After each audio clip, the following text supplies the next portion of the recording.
The 5 good ideas I'm going to talk about are not rocket science. They're not new.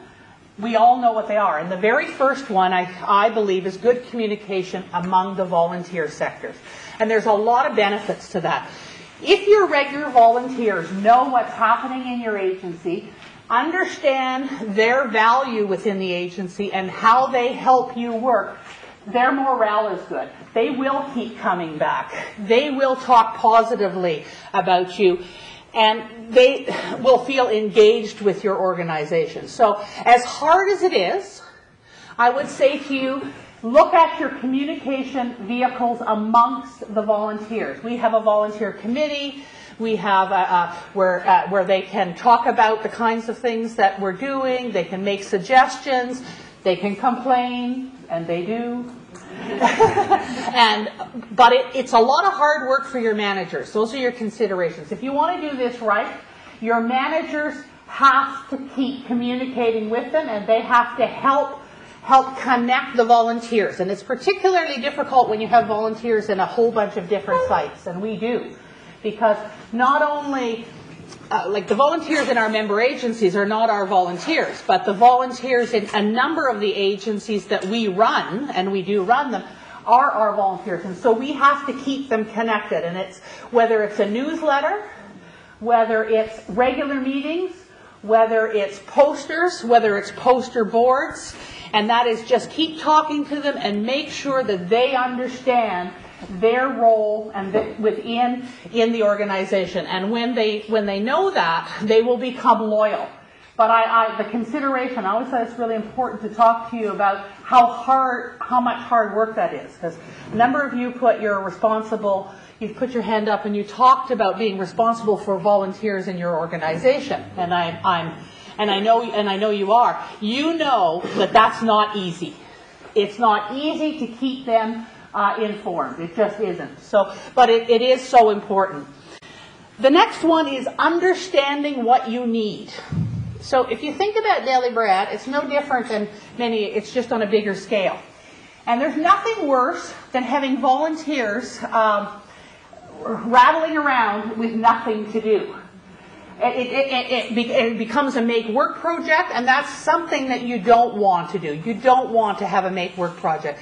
So it's so important to forecast what you need and make sure that you do regular bookings of them, if at all possible. I mean, I know for us we have to. We just could not work that way if we didn't. But we couldn't manage them because we would have 80 people coming in the morning. Because you see, many of our volunteers are from the low-income community. And there's a good reason to come to Daily Bread and volunteer, because we'll feed you.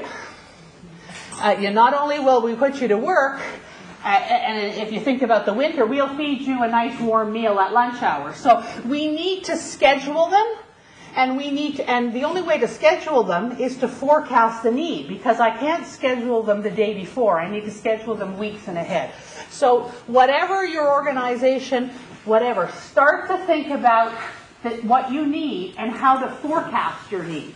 And that's, again, a lot of work for the people who manage volunteers, but it is so necessary. The volunteer component of your organization has to be a benefit to you. All of us are doing so many important things that we can't afford to have the volunteers, running the organization to accommodate the volunteers. The volunteers have to be accommodating you. There has to be a reason that they're there, but I think this whole new group of volunteers are going to need to understand is we're not going to be able to use some of the special skills. It is so important that you clarify just exactly what your needs are, and do it by having the job description, so that when I sign up to come into the fundraising department, I understand my role is going to be entering information in the database. Or, alternately, it's going to be, if that's what I pick, I'm going to be soliciting, cold calling companies and asking for freebies so that we can sell them at silent auctions to raise money. It's not about, you're not the professional fundraiser. You're not going out to an event unless you're a special events volunteer. So I can't stress enough how important it is that you have clear position descriptions and you have buy-in, and that they are updated. And that's all. Once again, everything I'm saying is a lot of work for the people coordinating it, but it'll make your life much calmer if you have people who've come in and signed up to volunteer for your agency and have actually picked a job description that you have created that they want to do. And don't be so sure that some people with professional skills don't want to do hard labor. I have a former board member, CEO of a company, who comes in every morning at 7 o'clock to pick orders, training.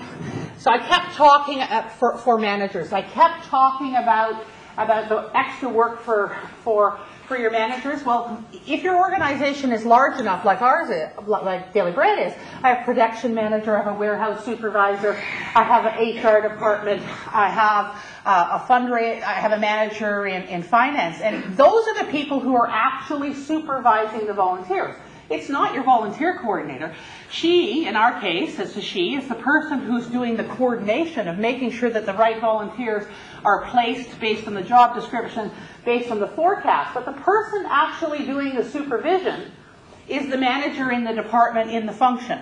And they need help because many of them have not had any opportunity in supervising people.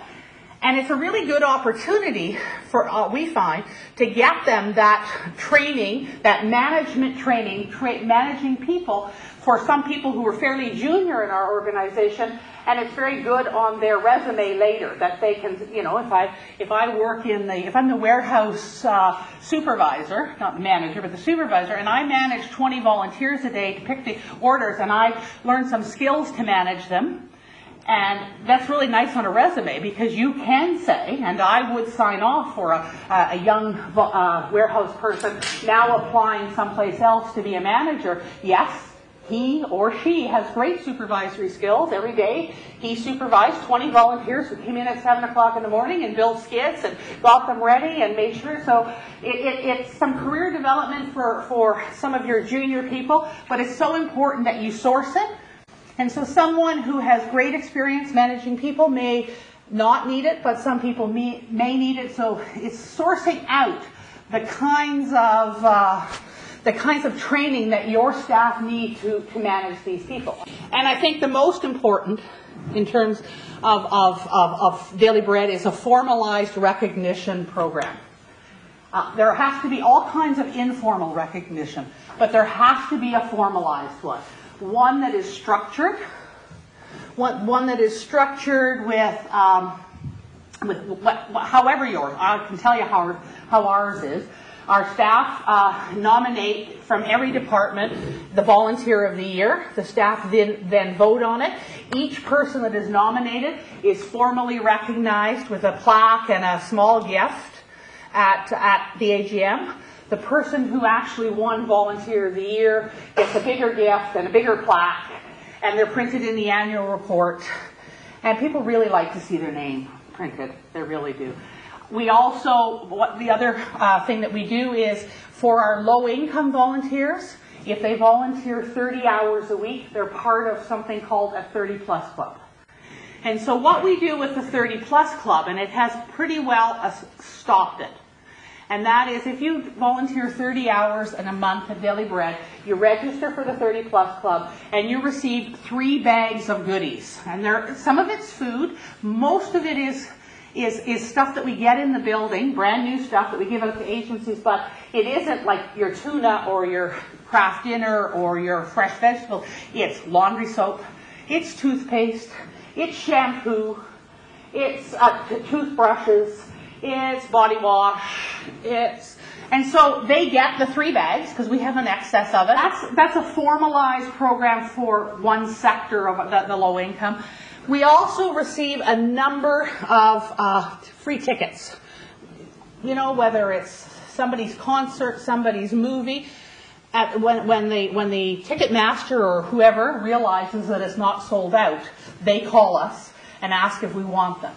And so we make them available first and foremost to volunteers, then clients, and only when clients that are in the building, and that's people who use our local food bank, and then only then when there's some left, staff. And that people are very appreciative, because there are a number of people who've never been of our volunteers, never been to a Blue Jays game, so we get Blue Jays tickets. Never been to a Leaf game, we get Leaf tickets. Never been to a concert, and so we make it available through the volunteer coordinator.